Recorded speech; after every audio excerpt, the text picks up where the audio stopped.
आज के दिन कितना पावन पवित्र बा। श्री हरि विष्णु के मोक्ष धाम गया में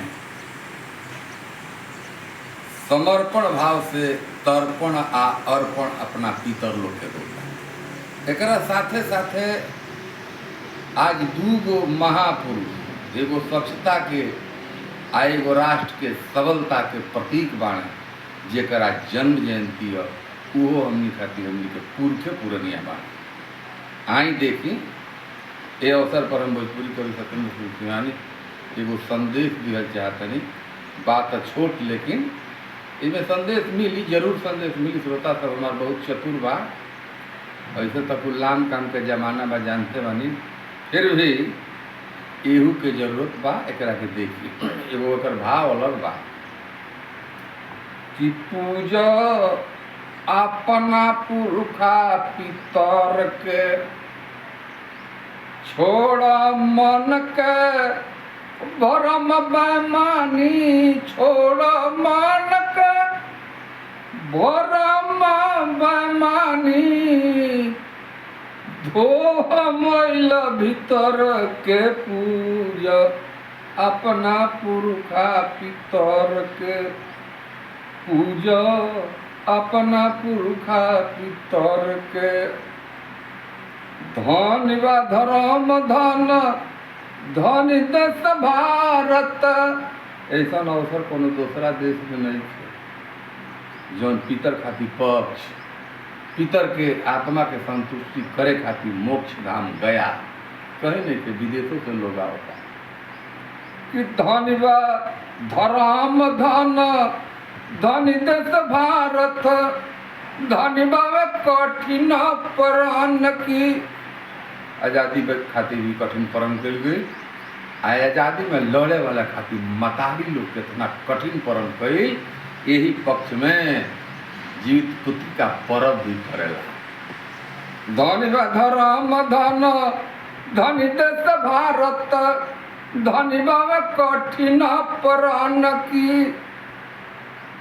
स्वर्ग पिता के भोजन पानी, बेटा दिला निज कर से पूजा अपना पुरखा पितर के पूजा अपना पुरखा पितर के।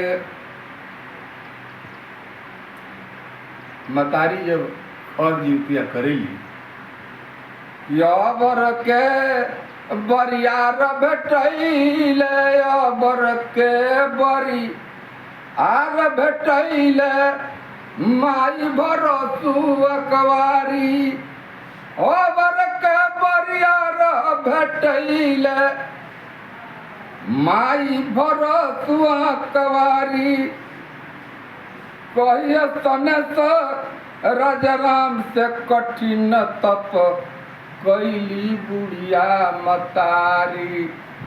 कहिए सनेश राजा राम से कठिन तप कैली बुढ़िया मतारी। और के गौर माई बेटा के बसर खाती।